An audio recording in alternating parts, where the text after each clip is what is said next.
Hi there, Roger Williams, Corporate Sales Manager, Fletcher Auto Group. We're here to discuss leasing, and is a lease better for me than bank financing? Let's talk about that. Let's talk about what a lease is. Let's dispel some myths. Let's talk about some realities, and let's compare the two and the cost of ownership and see which one would be better for you. First off, when people talk about a lease, they say, well, I want to own something. And I get that. We all want to own something. But what do you own? That's the question. What do you own? Well, a car, an automobile, a truck depreciates. So you own a depreciating asset. And if you finance it for a long period of time, 6 or 7 years is a standard term today. If you finance a car that long, at the end of the term, you really have virtually nothing left. 150 or 200,000 miles, 6 or 7 year old car. No one wants to drive it. The technology's not good anymore. Everything's passed it by. It's just an old car that's not worth much, and you've obviously put a bunch of money into it repairing it if you kept it running that long. However, a wise man and lots of schools teach you that you buy appreciating assets and you lease depreciating assets. If you take the terms car and house and you flip-flop them, when someone said, hey, I've got this house that you can buy. You can buy this house for $40,000. But now it does depreciate. It's going to depreciate to where it's less than $500, and probably 7 or 8 or 9 years it's going to depreciate all the way down to less than $500. But here you can buy it for $40,000. You'd say, no, I want to lease that house if I live in that house. I don't want to own that property that's going to depreciate. But we want to own a car that's going to depreciate like that. And however, it's been proven that most people trade before their 6 or 7 year payoff is up. I do. I don't remember the last time I had a car for 6 or 7 years. This was a long time ago. I trade just like everybody else is. If you're having to put a car on 6 years to finance it to get a payment you like, 7 years, you can't afford that car, or you can do something smarter with your money. Now, what do you own? I'm going to tell you what you own. You own negative equity for a large portion of your loan, almost until it's nearly paid off, if you finance a car that long, especially if you have a high interest rate. Now, what is negative equity? That's when you owe more than your car's worth. You go into the dealer, you want to trade the car in. Oh no, you owe $21,000 on your car. It's only worth $15,000. You have $6,000 in negative equity. That rolls over into your next loan. You're carrying $6,000 from your last car with you. Your payments are higher.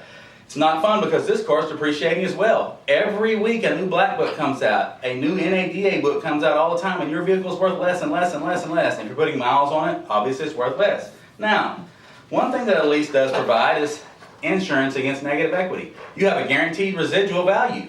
Now that residual value is going to help you because when you bring the car in, you can decide, hey, I want to buy it for this residual value, or I want to give it back to the dealership. Maybe I'll go sell it to someone else who will give me more for it. But I am not stuck with negative equity. If it's not worth that residual value, it's not my problem. It's the bank's problem. It's the dealer's problem. Here, take the car. I don't want the car. I don't want the negative equity. If you go to try to trade in after 3 years of a 7-year automobile loan, you're oftentimes going to find out that you have several $1,000s that you're responsible for. Now, there's some things you're going to have to know before you lease. You're going to have to get used to terms like residual. What's a residual? You're going to have to get used to terms like money factor. What's a money factor? You're going to have to get used to terms like cost of ownership. Now, a residual is the amount of money that the vehicle is to be worth, guaranteed to be worth. The bank is going to say if it's not worth that, we'll take it back. That's the residual value, the worth of the vehicle at the maturation of the loan. If it's 36 months, the 36-month lease, the maturation comes up 36 months, well, there you are. That's what it's worth. If it's worth more than that, you go sell it, you keep the money. If it's worth less than that, turn it in. You are guaranteeing yourself protection against negative equity. Now, money factor. What's a money factor? If I'm on a lease, what does that mean? Well, that's your interest rate. Just times that money factor by 2,400, and you're going to get really close to your interest rate, if not right on top of it. That's just a little secret for you. Now, cost of ownership. That's what you got to figure out. Typically in a lease, if you don't pay your taxes and everything up front, it's all right there in your payments.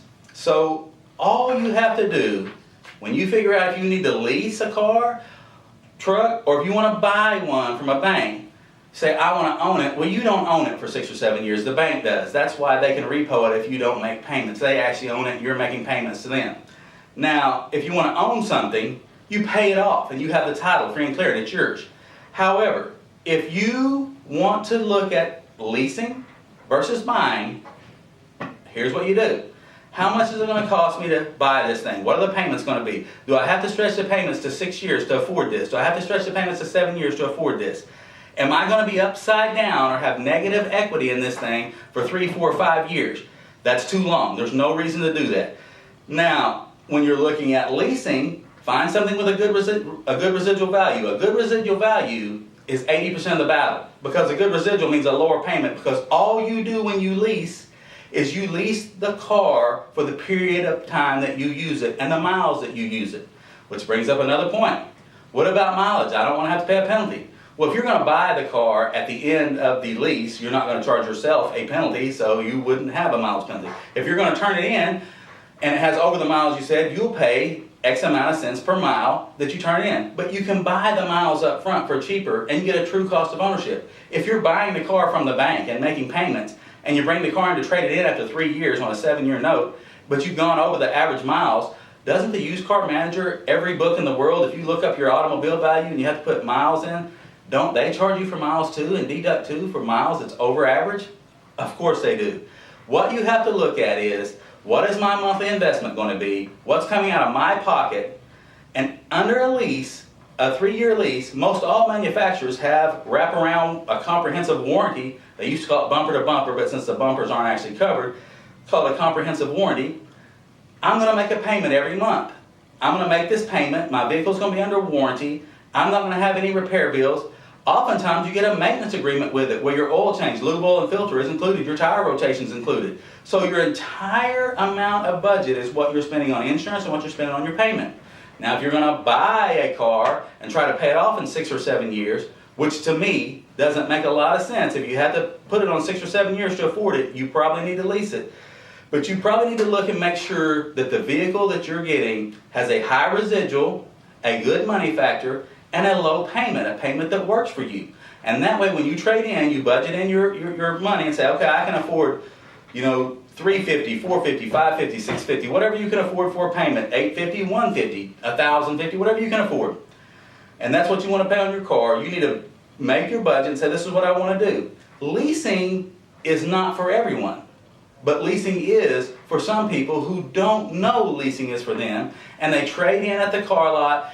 Oh gosh, I'm upside down again. The salesman said I'm upside down. The manager said I'm upside down. And it makes no sense to continue doing this and carrying that negative equity over and over and over. Some people are still paying for a car 2 or 3 cars back, and they're adding it on and adding it on and adding it on. There's no use to do that. If you want to make a budget that's a smart budget, if you want to make a budget that makes sense, and if you want to make a budget where you can see your total cost of ownership, just figure a lease. Even if you have to buy some miles up front. You figure your lease payment, and you figure your payment buying it through a bank, and also figure you won't be upside down if you go trade in 3 years. You're guaranteed not to be. Leasing is not for people who are very credit challenged. Most leasing companies, most manufacturers who have leases are pretty stringent on who they'll allow to lease. They do run a credit check on you, and they do want you to have pretty good credit. But leasing does work, and most people who are highly educated and very good with numbers lease cars because they are depreciating. Now, that's a lot to think about, but let's just go over this one more time about learning about the residual value, the money factor, and the cost of ownership. Those are the things that you're really going to have to learn. And if you'll look at those things, residual, what it's going to be worth at the maturation of the lease. Money factor, that's just a number, 0.000, and you times that decimal number, times 2,400, you have roughly an interest rate, real close. Now, cost of ownership. If the cost of ownership makes sense for you, if the cost of ownership saves you money, if the cost of ownership keeps you in a new car under warranty all the time, and it makes sense for you to lease a car, by all means, lease a car. Thank you.